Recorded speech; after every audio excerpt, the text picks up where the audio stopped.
Hello everyone, Antonio, the Skull Ghost. I'm here with Nathan Phail-Liff, the art director of Radio Dawn. So thank you for this interview. So I've just listened to your amazing talk about Eco-Arena, Eco-Combat, Lonico. How do you care about lots of details, increase the immersion, the comfort and such. So you've done games that are a huge success in the VR community. What's, in your opinion, the secret of this success? Because you made 3 games and all these games are kind of like standard, like wow. Yeah, that's a tough one. I guess the secret is trying and failing a lot. Like to get where we got with Quill Echo just required so much trial and error, and trying to also kind of step back and be objective about some of the preconceptions we might have had about what would be good. Because along the way, it's like we had a lot of ideas. We're like, oh, this would be great, and then we'd focus test it with people in the studio, or even bring in outside people to focus test it, and we'd see where there was all sorts of problems in terms of comfort, movement ability, comprehension of story. And so it's really trying to develop a good process for being able to try things quickly, and then being objective about assessing if they're good, are they bad, are they almost good and just need more work. And I think that's really a very key ingredient. Yeah. So a lot of fail fast, as this is to say, and such. And so, just learned about some secrets about the embodiment in your talk. What about user interface? I guess the team VR, we are not very good at designing user interfaces. You've done lots of experiments. I remember reading an article about that, maybe on Hot to VR. Yeah. So, what do you advise instead for the UI in VR? What do you envision for the future? So, like an open question about UI. UI is very interesting in that a lot of people in the team kind of worked on new UI paradigms and kind of like different avenues. I think the article you're referring to was probably Robbie, who's the lead system designer, and he did a lot of work on kind of the user interface for the ARM computer. And so really our goal for UI was to have it intuitive, but also have it completely natural to the world, because we never wanted to take the player out of kind of the fantasy of the character they were. And so that's why we really looked at novel approaches to having the player being able to actually like interact with their own body, which kind of reinforced the feeling of being this robot. And then even for communication, like actually using this, everyone's comfortable with a cell phone or an iPad. So we really looked to that to have inspiration of having a virtualized kind of tablet that you can kind of move around and adjust ergonomically, and even just the way of the movie, you just throw it away and it kind of disintegrates. So yeah, I was just looking at what worked in real life was definitely one inspiration, and then trying to try and figure out what was intuitive in VR. Yeah, so it's very interesting. You said that basically you noticed that since you all use the smartphone, why don't we introduce smartphone in the game? Maybe it's like people developing smartphone UI for 10 years. It's like, okay, let's start there, and then if we need to make changes or there are things that are more natural for a game, we'll do that. But we don't need to reinvent the wheel just because. Why not vocal interfaces, for instance? Maybe that would be really amazing if there wasn't a high failure rate, because we didn't want frustration to take people out of the game, and just imagine like the frustrations you'll have with like an automated phone thing, and you're trying to say my name, your name, it's Nathan, and like by the third time you say it, you're actually angry and frustrated, and so unless we could guarantee almost like a 99% success rate, and with all sorts of different languages and accents, and it's just like, it was a high risk point that could really alienate people, but I like the fantasy of it. Like if you could just talk, with your voice, that would be amazing. I think we're probably just not quite there in terms of technology. And your opinion, how much time maybe? I don't know. That's something. That's something where we try. We have limited time and resources, and we try to weigh the risk to the benefit.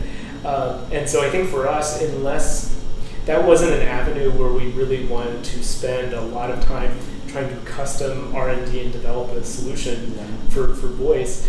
So for us, I think that's more in the camp of like, for the value it adds, we'd rather wait to see other industries catch up. That if there's an off-the-shelf solution that kind of guarantees a good result and kind of integrate, with a game engine, we'd absolutely look at that. Yeah, just for instance, if Amazon Alexa releases an SDK, voice detection works every time. Yeah. You and also all of us developers could use that. But do we want to take like 5 of our programmers to work like 6 months to try to maybe fail at doing this, or work on more important things for the game? It's just that balancing. Yeah. It's always a matter of finding. It's cool though. Yeah. Maybe in the future.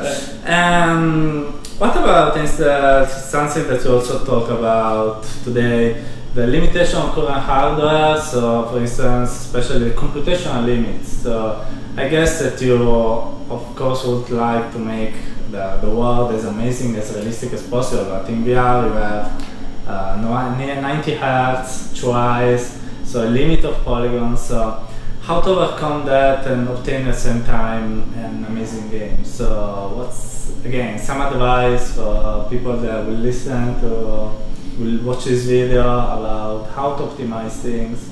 Yeah, I guess it's a little hard to give specific advice. I mean, we use our own engine, so we very heavily optimize the game for VR.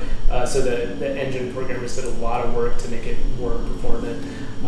Even from you're running at 90 hertz, but you're also rendering in stereo, so you have 2 camera viewpoints. So that we didn't implement instancing in the rendering across the viewpoints, so at least it's more efficient. It's not like rendering 2 full views. It doesn't have to do another setup. So there's a lot of technical things.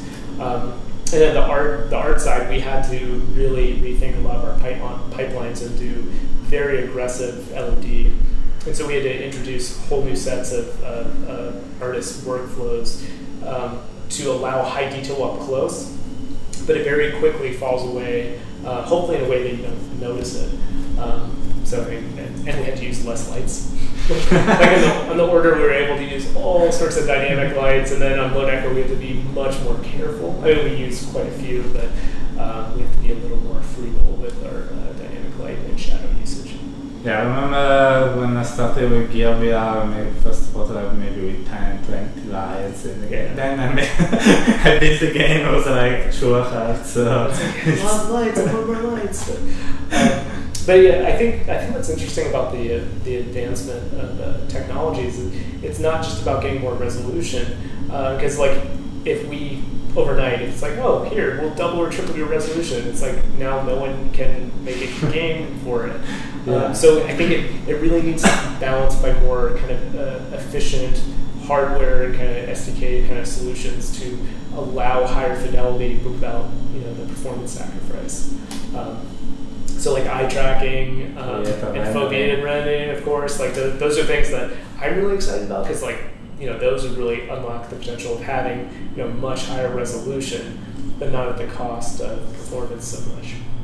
Yeah, amazing. We talked about limitation of hardware. So since you also mentioned the Quest, I wanted to ask you, will you ever port something like Equarena on the Quest? Is it possible? Because with the Rift there's some problems with movement. Everybody is breaking furniture, is losing tracking at the best moment of the game. So have you experimented with it? I guess that you can't say release days or something like that, but yeah, we really can't talk about like any new projects we may or may not have. But it's something that we're, as developers, we're excited about the Quest. Like that can reach like a much wider market. So it's definitely something we kind of keep in mind in the future. I hope so. What about your games? So the big ones that are coming right up are Echo Combats, coming out in about 2 weeks, November 15th. So that will be kind of a big step from what was just this one arena sports game is now expanded into this whole social space that has different game modes that really appeal to very different people. So we really hope we can continue to build additional gameplay and kind of community around around Echo VR. And then Lone Echo 2 was recently announced, so that's a big endeavor that we're very focused on right now. Like people are very excited to see the story kind of continue from the first game, and we're seeing what we can do to introduce even more kind of compelling things into the game. And how all these eco games are born? Because you started with Lone Echo, then you said the Eco Arena came out from an internal game jam. How did Eco Combat born? How has born? So that's in some ways Echo Combat probably was more of the game jam. Yeah, so Lone Echo, we signed Lone Echo, and that was it. That was the game. Yeah. Single player campaign, that's it. About a year in, which is like halfway through development, we had a game jam, and two of our gameplay leads prototyped a multiplayer game that actually had shooting. And so we had a few different game modes, and it was just little it was really debug looking, just little different blasters. We had all sorts of different weapons and ridiculous.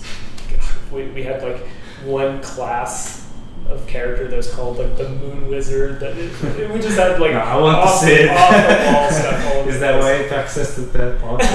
I'm not sure if that'll make it to Echo Combat. What was interesting for the time we had, we knew there was so much magic in kind of the hands and the locomotion, and in the multiplayer space, social. And what we found is when we were playing with each other, when it was just a shooter, from the prototypes we had, it wasn't really social. We just stand away and kind of shoot each other, but it didn't have that kind of interaction and teamwork and coordination that really was the appeal to us in bringing Lone Echo to multiplayer. And then we introduced the disc. We still had guns, and so then it's it was just too much going on, and it still wasn't really helping kind of the social aspect.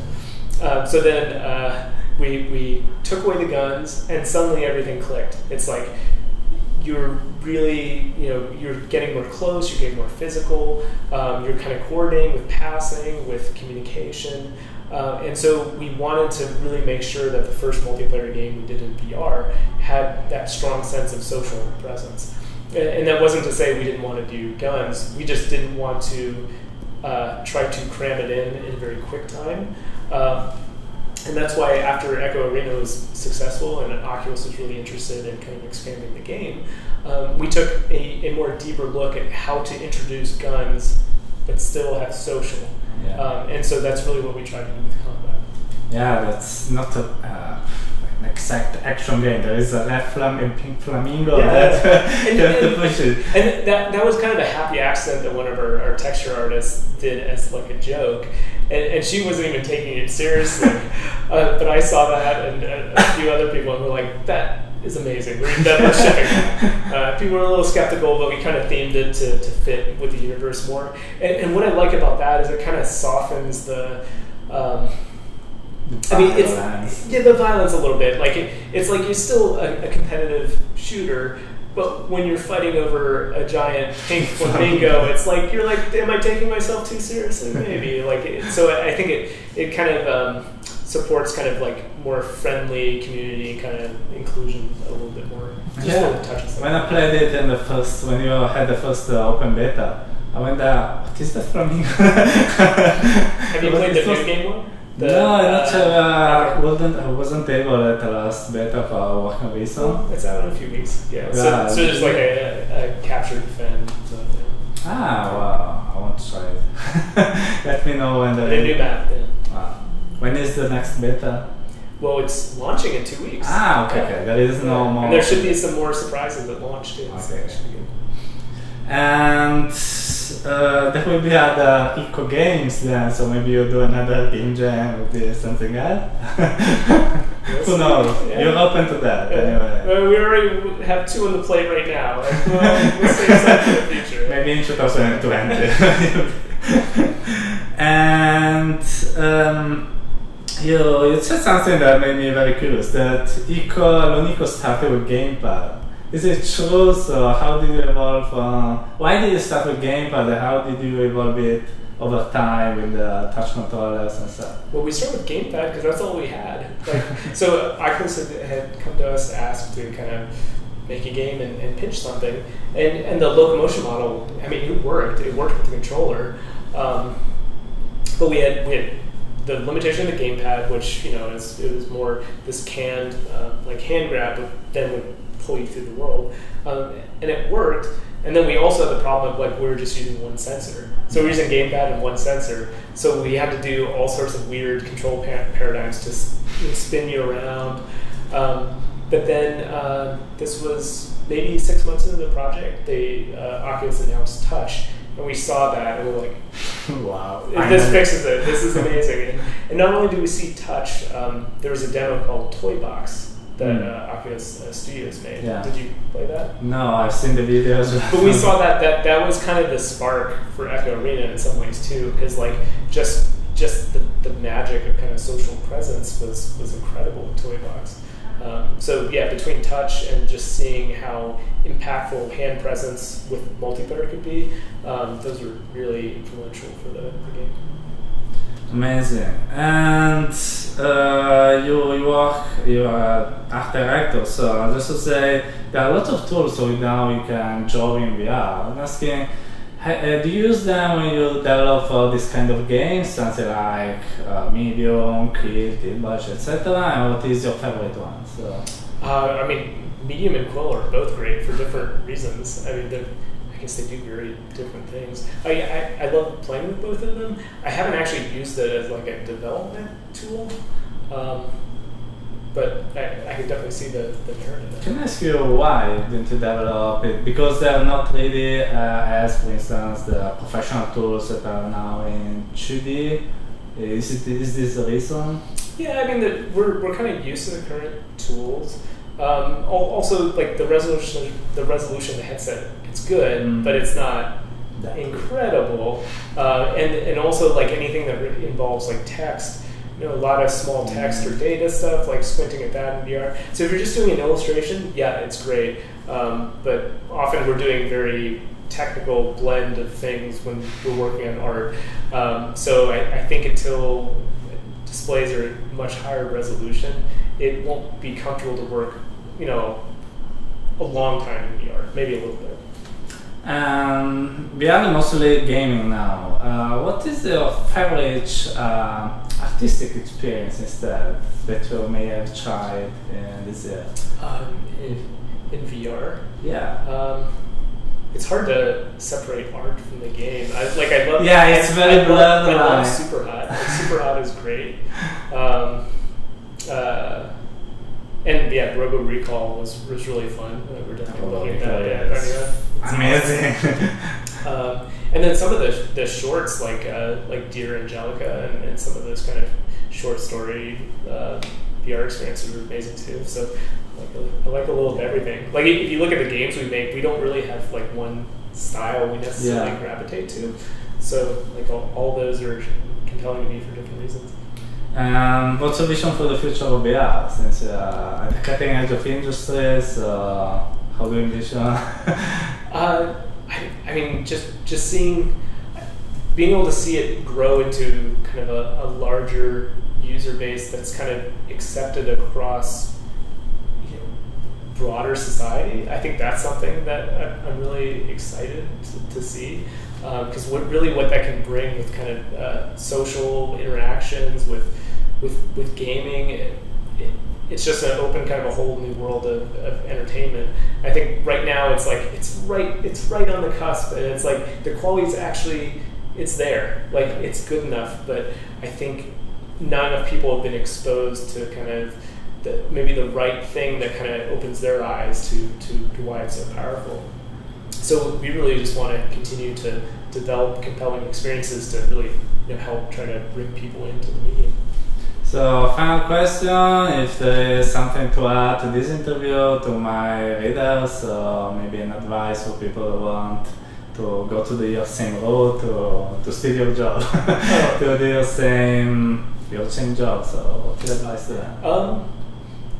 What is your main kind of mostly VR and AR enthusiasts, So people already in the field, so maybe people already there, or people that want to enter. So if there's something for art, it's like it's really portfolio, but also like understanding how to make gameplay experience, like to understand how to really show you can build a world and understand how gameplay interacts with the world. I think that's something that's very important to us, because if you look at Lone Echo, the entire set is gameplay.